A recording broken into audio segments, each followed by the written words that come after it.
Yon, magandang araw po sa inyong lahat mga tol. Ngayon po ay November 28, 2025. At pag-usapan po natin, ito pong naka-schedule na desisyon po ng International Criminal Court kaugnay po ng apila ni Rodrigo Duterte sa kanyang interim release. Tinatayang alas 5:30 po ito ng hapon, oras po sa Pilipinas, at hindi daw po lalagpas ng 2 oras ang pagbasa sa desisyon. Pero ano po ba ang inaasahan ninyo rito? Magagrant kaya o i-disapprove itong apila ni Rodrigo Duterte? Para sa mga taga-suporta ni Rodrigo Duterte, dapat daw po siyang makalaya dahil matanda na po siya at nakakaawa. Pero ang katwiran naman ng mga kamag-anakan po ng mga pamilya nitong mga biktima ng extrajudicial killings, napakarami po nila, kanino ba dapat mas maawa? Sa mga napatay o dito po sa buhay? Basahin po natin muna ang nakaraang pangyayari kung saan bakit napunta dito sa pag-apila. Noong Oktubre kasi,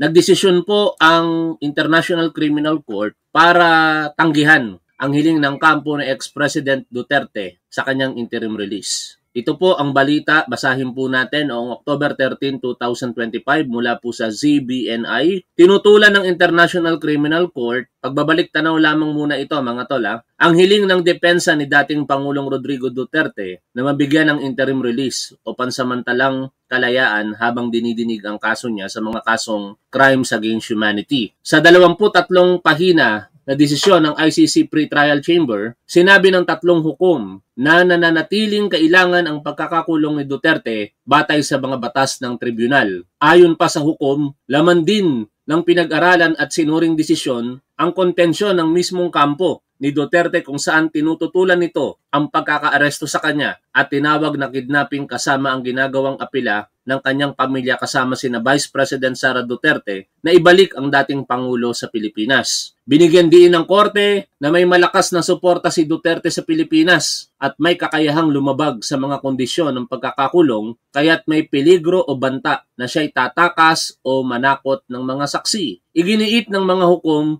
na ang usapin ng kanyang sinasabing cognitive impairment ay hindi nakakaapekto sa desisyon ng korte sa kanyang pagkakakulong. Nananatiling nakadetine si Duterte sa dahig habang hinaharap ang mga kaso ng murder at attempted murder kaugnay ng kanyang war on drugs. Ayan po yung naging desisyon ng ICC noong Oktubre kung saan denied ang kanyang hiniling po na interim release. At sinusubukan po ng depensa ngayon na ito po ay mabago. Panoorin po natin ang balita.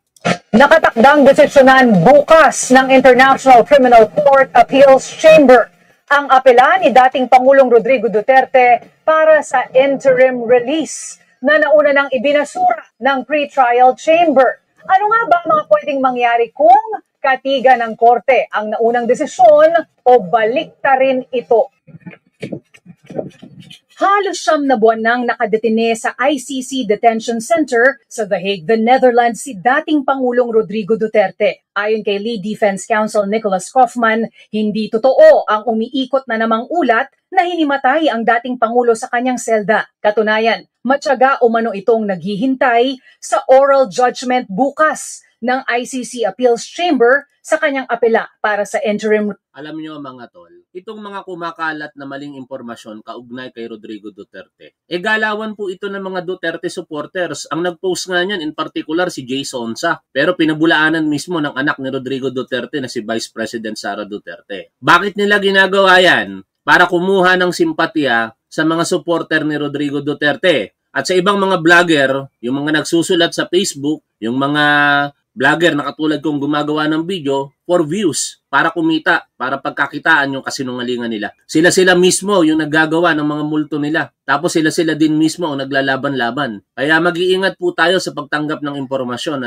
Kaya nga po ako dito sa ating programa, lagi ko pong sinasabi sa inyo na magbase po tayo sa mainstream media. Huwag po kayong umasa sa mga vlogger na katulad po namin. Dahil kami pong mga vlogger, to be honest with you, walang sino mang vlogger ang may sarili pong news. Maliban na lamang kung meron po kami mga first-hand information, pero kung ako po tatanungin ninyo, hindi ko po inilalabas kaagad sa harapan ng publiko hanggat hindi po lumalabas sa mainstream media. Halimbawa, meron po ako na-receive na information at talagang scoop ito. Hindi ko po gagawing ilabas kagad yon kung hindi po ito lumalabas sa mainstream media. Kasi iniiwasan ko po ang mga repercussions, yung mga unwanted consequences. Maaaring yung ilalabas mong impormasyon ay makakasira sa reputasyon ng iba. O kaya naman, maaaring ito ay maling impormasyon. Katulad po nung pagkaka-aresto kay Harry Roque. Pero bago ko sinabi yun po ay balita na sa mainstream media. At yon ay usapin kung pagkaka-aresto ba o hindi. Dahil ang mga kumakalat na impormasyon doon, totoo naman na talagang ineskortan na si Harry Roque para lumabas ng Netherlands at dalhin siya sa Vienna, Austria. It happens lamang na merong mga argumento si Harry Roque na pansamantalang nakatigan, partikular yung kanyang medical certificate na unfit to fly. Pero ang katotohanan doon, malamang sa malamang si Harry Roque dapat iproseso inamin niya naman to mismo, dapat iproseso yung kanyang political asylum application hindi sa Netherlands kundi doon sa point of entry niya na bansa. Yun po ang Austria. Anyway, malalayo tayo sa pinag-uusapan natin. Nabanggit ko lamang yan kasi nagpakalat ito pong mga Duterte supporters, si Jason sa in particular, na hinamatay, kung anong nangyari dito kay Rodrigo Duterte na wala naman pong katotohanan.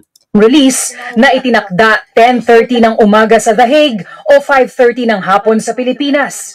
Dito malalaman kung babalik ta rin o di kaya ay kakatigan ng Appeals Chamber ang desisyon ng Pretrial Chamber na ibasura ang aplikasyon sa Article 58 ng ICC Rome Statute, pangunahing basehan sa pag-aresto at detensyon ng isang akusado ang potensyal na pagtakas, pagharang sa proseso at banta sa kaligtasan ng mga biktima at testigo. Pero may puwang para sa pansamantalang paglaya kung makukumbinse ang korte na walang basehan ang mga bantang ito. September 26, nagdesisyon ang pretrial chamber na mananatiling nakadetine ang dating Pangulo dahil hindi pa rin nawawala ang mga banta sa pagtakas, pagharang sa proseso at seguridad ng mga biktima at testigo. Dahil ito sa patuloy na pagtutol ni Duterte sa jurisdiksyon ng ICC. Pinagbasihan din ang mga salitang binitawan ng kanyang pamilya na gusto nitong umuwi ng Davao kapag napagbigyan ang interim release. October 3 nang magsumite ang depensa ng Notice of Appeal. Sa hanay po ng mga biktima ng war on drugs, we expect and we hope that the Appeals Chamber will actually uphold the denial of the interim release application. Why? Yan po ang inaasahan ng mga biktima kasi masakit naman talaga para sa kanila na pansamantalang lumaya ito si Rodrigo Duterte. Sabi nga nila, kanino ba dapat maawa? Sa taong buhay pa na binibigyan po ng due process o yung mga kamag-anakan po nila na pinatay na wala pong due process? Because there's no material error in fact or in law.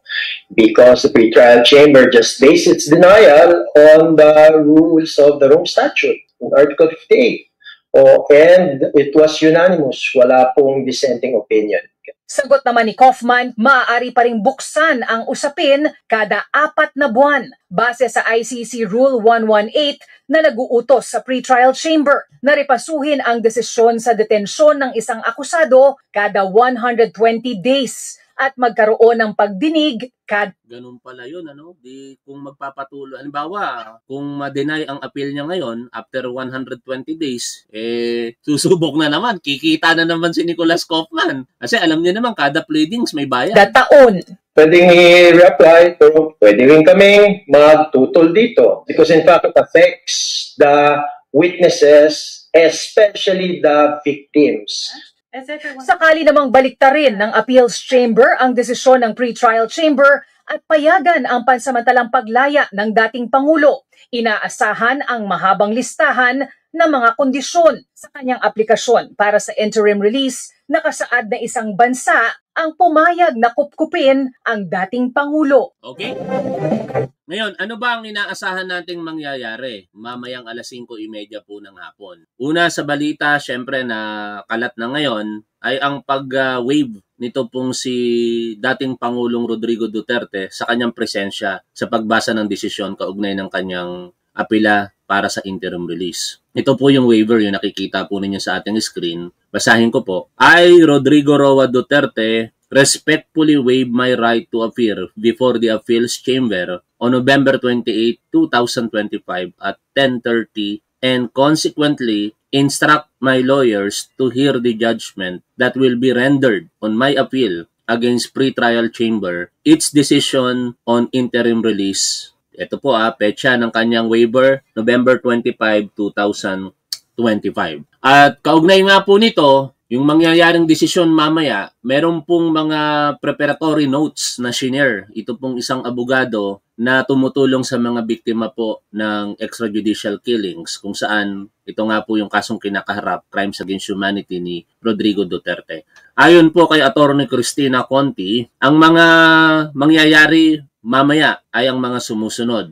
Mabilis lang daw po ang hearing. Maximum na ang 2 hours from 5:30 to 7:30 p.m. Philippine time. Babasahin lang ang desisyon ng appeals chamber tungkol sa interim release. Ikalawa, absent si Duterte, katulad po ng binasa nating waiver kanina, nag-sign na siya ng waiver of appearance at pinapaubaya niya sa mga abogado niya ang pagharap bukas. Si Nicolas Kaufman, ang counsel on record niya, na first time nating makikita in front of the court for Duterte. Ang una kasi nating nakita, si dating Executive Secretary Salvador Medadaya. Baka magtaka kayo kung bakit Medadaya yung tawag ko sa kanya, hindi Medialdeva. Ewan ko ano apelyido niya. Kasi pilit niyang dinadaya yung ICC court nung mga panahon na nagsalita siya doon. Pinalalabas niya na si Rodrigo Duterte daw ay kinidnap ng Philippine government, which is kinorek naman kagad siya ng presiding judge dahil maliwanag naman na ang pagkaka-aresto kay Rodrigo Duterte ay nakabatay po sa prosesong legal. Ikatlo, ibang mga muka makikita natin sa judges table. 5 ang laman ng appeals chamber. Babae ang inaasahang mag-preside, si Judge Luz del Carmen Ibanez. Ito po siya. Ito po ang presiding judge mamaya sa pagbasa ng hatol kung grant o hindi yung apela ni Rodrigo Duterte para sa pansamantalang paglaya. Ika-4, si Mame Mendaye Niang, ang tatayong lead prosecutor ng team nila. Hindi na mag-a-appear sa kaso na ito si Karim Cam. Kung matatandaan po ninyo kasi nagkaroon ng issue kay Karim Cam, no? Parang merong sexual acts na nirereklamo siya. Tapos at the same time, parang merong interest na makakaapekto sa paghawak niya rito sa mga previous na cases na kanyang hinawakan. In other words, parang merong biases na mangyayari kung magpapatuloy siya sa paghawak dito po sa prosecution laban kay Rodrigo Duterte. Ika-5, may haharap para sa interest ng mga biktima, ang Office of the Public Counsel for Victims, habang hindi pa napipinal ang actual victims na magpa-participate sa kaso. Ika-6, wala o minimal ang impact ng anumang desisyon bukas sa takbo ng main case. Ibig sabihin yan mga tol, mag-grant o hindi, hindi yun makakaapekto sa paglilitis. Pero masakit yun para sa mga pamilya ng biktima pag nag-grant ang interim release dito kay Rodrigo Duterte. Pero ako mga tol, I believe 99% hindi po ito mag-grant. Nasa loob man o labas ng ICC detention facility si Duterte, pwede namang magtuloy-tuloy ang mga hearing kung sakaling makuha na ang go signal matapos pagpasyahan ang iba pang mga request ni Duterte. Ika-7, ito na yung pinakamahalaga, live mapapanood ang hearing dito sa Facebook, YouTube at web streaming. Andito ang mga detalye. O yan mapapanood natin mamaya yan at kung may panahon tayo, sige, i-cover natin habang tayo po ay naka-live stream. At dahil po dyan, tapos na ang ating live stream. Naibigay ko na po yung mga bahagi ng impormasyon na kinakailangan po nating malaman. Pero pakinggan po natin ang mga additional information kay Attorney Cristina Conti dito po sa interview sa kanya. Ay, magandang gabi. Attorney, napag-uusapan namin kanina yung ilalabas nga po na interim release. Ilalabas po ang desisyon sa interim release po ng ICC pahinggil po dun sa request ni dating Pangulong Duterte. Sa ngayon po ba, ano po yung mga expectation? Inaasahan po ng panig po ninyo hinggil po dito sa usapin na ito? Well, syempre, inaasahan namin na i-deny yung apela. Kasi sa word pa lang nag-appeal dahil natalo na sila sa pre-trial chamber. May mga huwes na nagsabi na hindi pasok doon sa mga requirements o yung panuntunan patungkol sa interim release. Kung sa atin po siguro yung bail, di ba? Yung para makalaya. So, hindi pasok doon sa panuntunan ng interim release yung kondisyon ni Duterte. Ito nga yung binabanggit natin. Kung maalala natin, dito, pinoint out ng pre-trial chamber na yung vice-presidente, ang kanyang anak, gustong patakasin. Di ba? Yung mga statements niya. Kaya, hindi daw swak yung conditions for interim release, kaya hindi pumayag yung pre-trial chamber. Nag-apela lang yung kampo ni Duterte, at sa tingin natin, walang naiba doon sa basehan. Kaya, he should still continue to be in the custody of the ICC. Of course, the other side is, pwedeng sabihin ng appeals chamber, mali ang pre-trial chamber at iutos na palayain pansamantala si Duterte. Ay, attorney, i-clarify lang po namin, kagaya po na nabanggit ni Partner Jeff kanina, totoo po ba, parang unlimited yung chances na pwede nga i-apela parang every 3 months ba ito? Parang ganun ba, attorney? Itong interim release. Alam niyo, Marlene, Jeff, walang specific rule. Pero pwede. Yun nga. As long as, kumbaga, may nabago dun sa, wag naman yung same. As long as may bagong pieces of evidence, argument siguro, attorney, Pwede. Posibleng bagong bansa. Posibleng. Diba?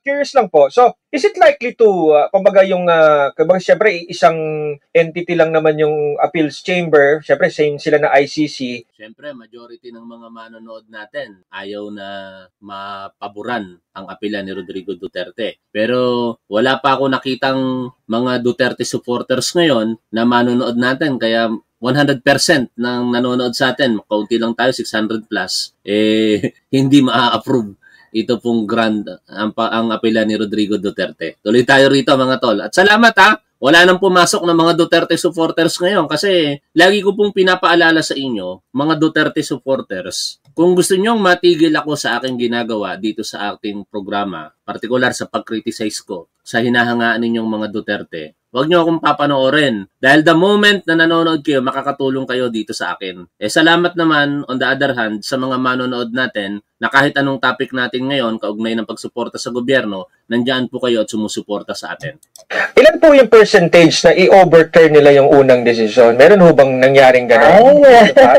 Mahirap yan kasi dun sa decision. Ako nga, kung sa akin, kung sa bahagi ng victims, 99% kami. Of course, Confident kami kasi kumbaga no material change in the conditions, no material change in the law.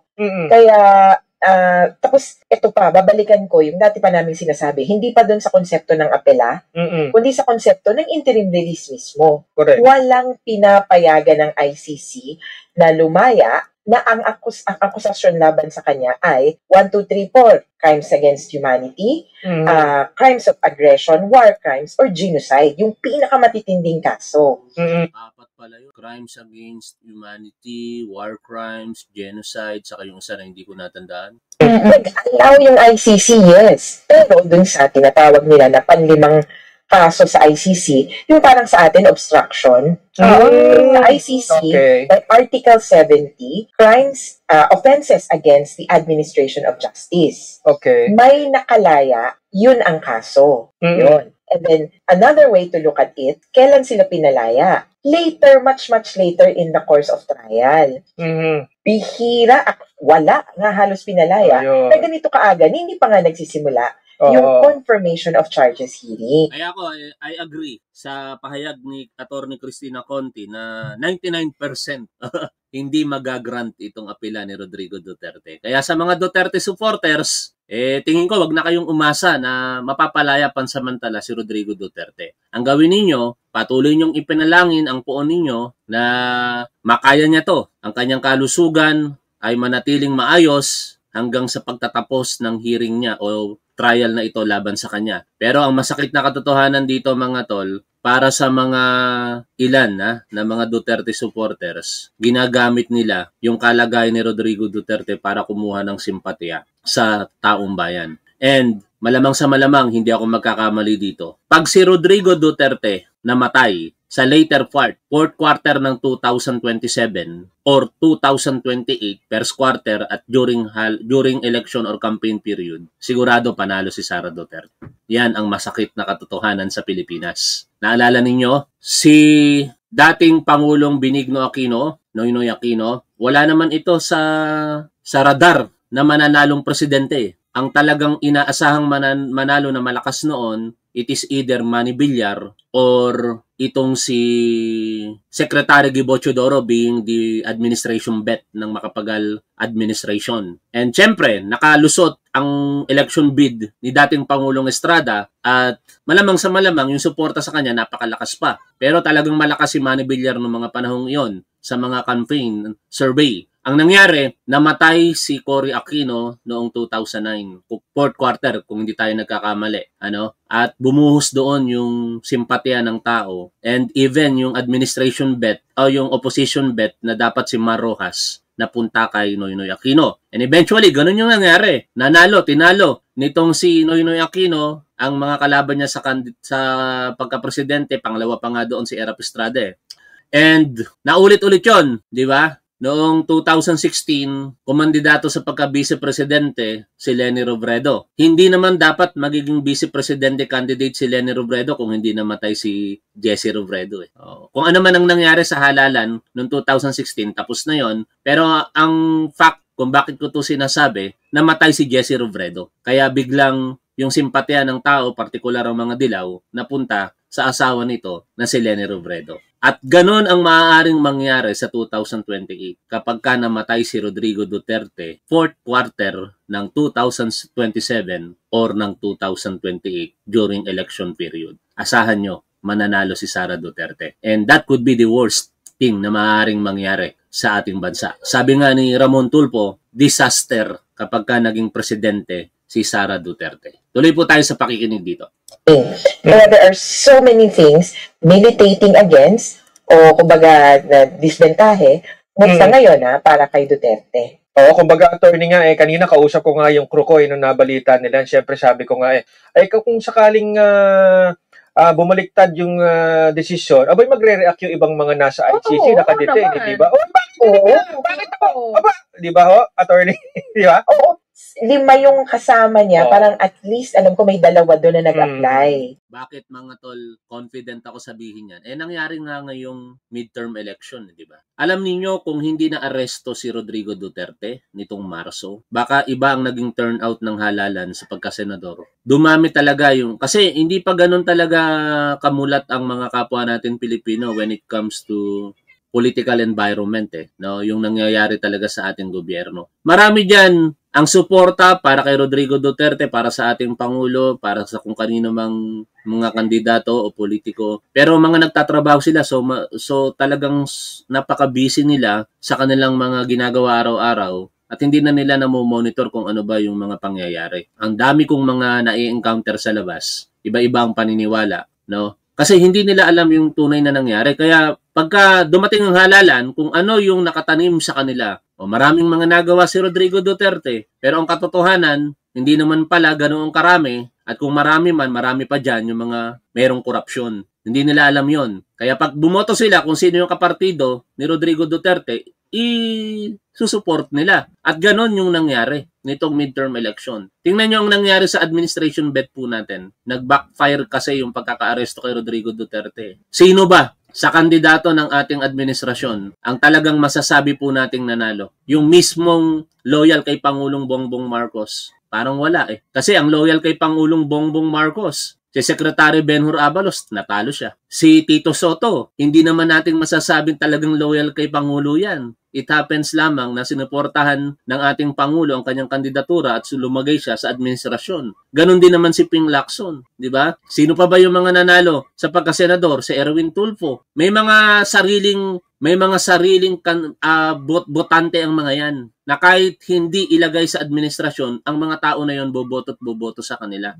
Si Secretary Benhur Abalos, naniniwala ako na ang mga bumoto sa kanya katulad po natin, talagang dahil po yon kaalyado siya ni Pangulong Bongbong Marcos. Maliban sa mga partikular sa taga Mandaluyong na talagang napaglingkuran ng mga Abalos. At eventually ako, dahil personally, na-meet at nakasalamuha ko na nga si Attorney Abalos. And every now and then, nakakapag-usap din kami kahit madalang. Pero doon mararamdaman mo kung anong uri ng tao napakabuti si Attorney Abalos. o hindi siya nanalo kasi nag-backfire. Napagtulungan siya no? At may mga katotohanan pa nga na yung iba dyan, hindi ko na lang babanggitin ng pangalan, supposedly tutulong pero tinraidor siya. Pero talagang mabait ang tadhana Hindi ko babanggitin ng pangalan pero bibigyan ko kayo ng hint. Itong tao na ito, kumakaharap ngayon ito sa flood control anomalies. At tingin ko, aabot sa Sandigan Bayan ang kaso nito. O karma is real, di ba? Pinapakita mo sa harapan ng publiko, pinaramdam mo pa doon sa tao, natutulungan mo siya. Pero sa sarili mong balwarte, tinraidor mo siya. Tuloy po tayo sa pakikinig kay Atty. Conti. Oo. Na-deny yan. So parang, bakit ikaw na yung, tapos ikaw yung huli. So, huli ka nang nakapasok, tapos alis ka agad. So, anong sinasabi ng mga, Atty. Tocatio, anong sinasabi ng mga nire-represent ho ninyo? Ano ho ito? How do you perceive this? Ito ho ba'y delaying tactics para ho dun sa mismong trial? Well, of course, they have the right to do that. At para sa mga biktima, kumbaga ang ultimo, ang tanong lang, dalawa lagi. Attorney, makakalaya ba yan? And then number 2, kailan magsisimula ang trial? So, malaking punto ito dito sa kung makakalaya ba yan, whether permanently or temporarily. Takot sila kay Duterte na magbalik pa yan at maghasik ng lagim. Kaya panalangin sila. Pero dahil nga sa matagalang paliwanag na ganito ang mga nangyari, medyo nakumpiyansa na sila. Kaya lang alam nyo, medyo kahapon tsaka hanggang ngayon, bukas kasi magwa-watch party kami. 5:30 yan Kasama namin papanuorin. Nung pinost yung picture, inano naman sila, tinron na naman sila, picture kasi nila yun Sabi nila, meron pa po ba kaming suporta? Bakit parang ang ingay ng mga supporter ni Duterte? Kaya ngayon, hindi naman sa pinanghihinaan, pero sabay nilang pinagdadasal na sana makita ng ibang Pilipino na nasa panig lang naman sila ng katotohanan at katarungan. Pero attorney, kung sakali man po na ma-approve itong interim release request po ng dating Pangulo, ano ho yung magiging implikasyon po nito doon sa mismong proceedings, sa investigation po sa kaso?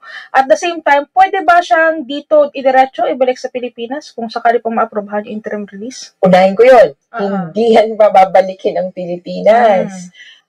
Maski yung defense, ang sabi nila, kasi dadalhin sa third country. Ang sabi ng defense, makikita mo na dun sa mga suggestion nila, sabi nila, malayo itong pinag-requesta nila na bansa doon sa geographic location of the crimes. Dito nangyari. Ibig sabihin, talagang hindi nakakonsider doon yung Pilipinas. Kaya, even the defense has not explored the Philippines or has not offered the Philippines in its pleadings. So, sila mismo, hindi nila itinry yun. Tapos, yung nauna, paano kung kunyari makalaya siya, technically, wala pong epekto ito or minimal doon sa main issues. Buhay pa rin yung kaso, maliban kung yun nga, may iba siyang argumento doon Yung sabi niya, yung patungkol sa kaso, two parts ang atake niya. Wala namang jurisdiction or walang kapangyarihan yung korte. And then other atake niya, ay ako hindi na ako okay. Yung dalawang issue na yon ang makakapagpahinto dun sa proceedings. Ito, technically hindi parang bail. Pwedeng magtuloy ang hearings, pero nasa ibang bansa siya, online yung appearance niya, or magbibiyahe-biyahe siya.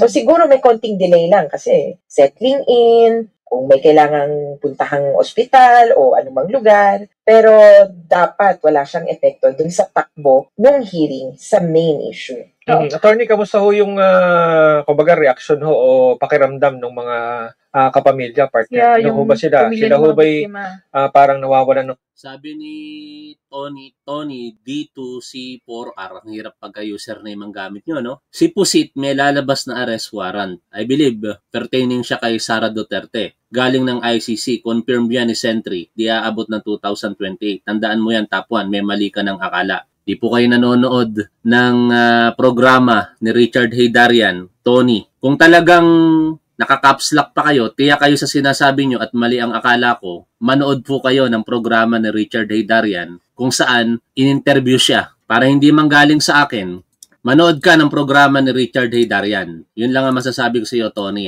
Para hindi mo isipin na si Sara Duterte ay merong warrant of arrest ayon kay Senador Trillanes. magko-comment ka lang, mali pa. Puntahan natin yung programa ni Richard Heydarian kung saan in-interview niya si Antonio Trillanes. Medyo matagal na yon. Mababalikan ba natin yon? Balikan natin. Saan ko ba napanood yon? Sa live niya ba? Pero mukhang mahihirapan na akong balikan. O ganito na lamang, hahanapin ko pa para sa iyo . Ipapaalala ko na lang sa iyo, Tony, na mali ka. Ginamit mo pa si dating Senador Antonio Trillanes para sabihin mong mali ang akala ko. Ganito yan, Tony. Sinabi ni dating Senador Antonio Trillanes na ang warrant of arrest ay para kina Bato de la Rosa. Hindi siya naniniwala na lalabas ngayong taon na ito kung hindi sa first quarter ng taong 2026. At yung warrant of arrest para kay Bongo will follow. Yung kay Oscar Albayalde, possibly, baka magkaroon ng warrant of arrest pero hindi siya sure. Walang warrant of arrest. Pakinggan mo ito, Tony. Kasi mali ka ng pagkakaalala . Hindi ako mali para sabihin ko sa'yo, Tony . Hanapin natin. Sige, total, hindi naman ako nagmamadali. Para lang yung mga nagsasalita kasi na wala kayong basihan, bago nyo isampal sa pagmumukha ko yung sinasabi ninyo, dapat meron kayong siguradong katibayan. No? Gagamitin mo pa si dating Senador Antonio Trillanes tapos mali-mali ka naman. Hanapin natin dito Ay hindi ito yun Nasaan na ba yun? Pero katulad ng sinasabi ko malinaw na sinabi ni dating Senador Antonio Trillanes na walang warrant of arrest lalabas kay Sara Duterte. Tony, kung talagang follower ka ni dating Senador Antonio Trillanes, dapat alam mo yun. Mukhang hindi mo alam Hanapin natin. Habang hinahanap ko, pakinggan nyo si Attorney Conti. Ng kumpiyansa o tiwala. Kasi nabanggit kami kanina, nabash sila doon sa picture na. Binabash yung picture ng yung announcement ng watch party. Kinakabahan, palagay ko walang makakatulong ngayong gabi. Oo nga Tapos may pinapadasal kami na sabi namin 7 days ba, 9 days, aabot ba tayo? Pero sa ibabaw ng lahat ng yun pangamba, takot, yung iba iiyak, iba hindi na dyan makakakain, naninindigan sila dun sa paliwanag namin dun sa batas at yung mismong Rome Statute. Pakinggan natin to. Ang tansya ko rito, baka towards the end of the year or early next year, mga February. Makinig ka, Tony, Ito, sinasabi ko lamang kasi, ginagamit mo si dating Senador Antonio Trillanes, tapos magpapakalat ka ng maling impormasyon. Hindi mo alam, nakakasalamuha ko yung sekretary nito sa usapan. Meron kaming koneksyon ng sekretary nito sa Telegram, nakakausap ko. Pwede nga nating imbitahin si dating Senador Antonio Trillanes for your indulgence. Tony, makinig ka, wag kang aalis Pakinggan mo to. Mga ganon. So, kumaga, ano na yan? Waiting game na yan. Yung kay Bongo, first quarter next year. It won't come any sooner than that. Yung kay Albayalde, hindi pa sure kung magpo-progress yun o hindi. And Aguirre? What about Aguirre? Wala si Aguirre. Hindi ko kasi nakasulat siya doon sa mga documents ng ICC. It doesn't mean na na isasama siya. Kasi maraming na list down doon 30 plus personalities yun. Senior officials of government. Tapos Alam nyo mga tol, sa totoo lang, ako yung vlogger na marunong tumanggap ng pagkakamali. Pag mali ako, inaamin ko. Pero pag alam kong tama ako, paninindigan ko to. Kahit saan tayo magpunta. Ganun akong vlogger. Hindi ako bumabawi sa aking mga salita pag alam kong tama ako. Tony, nasan ka na? Makinig ka. Yung mga senior officials ng PNP. Personally, gusto natin masama yan, pati si Sara. Pero nga, ang ICC, mataas yung kanilang threshold sa evidence bago nila simulan yung proseso ng pag-issue ng warrant. So, hindi kasama si Aguirre, hindi kasama si Sara Duterte, unfortunately. Narinig mo, Tony? Narinig mo? Yan ang mahirap sa inyo No? Iko-correct nyo ako sa isang bagay na wala ka naman palang pinaguhugutang tama. Walang warrant of arrest si Sara Duterte ayon kay dating Senador Antonio Trillanes. Kung ginamit mo pa ang ibang bagay o ibang personalidad, papayagan ko pa Pero ginamit mo si dating Senador Antonio Trillanes Kaya hindi ko matatanggap yon dahil napanood ko to. Higit sa lahat, kinontent ko to. Kinontent ko ang interview na ito ni Richard Heydarian kay Antonio Trillanes. Kaya malabong-malabong mangyari yung sinasabi mo. O ngayon, kung mali ang akala ko, kapag ka namatay si Rodrigo Duterte sa taong 2028 or fourth quarter ng 2027, okay lang sa akin yun. Opinion mo yun eh. Pero yung sasabihin mong mali ang akala ko dahil si Sara Duterte may warrant of arrest ayon kay dating Senador Antonio Trillanes, hindi magiging okay sa akin yun, Tony. Dahil nagpapakalat ka ng maling impormasyon.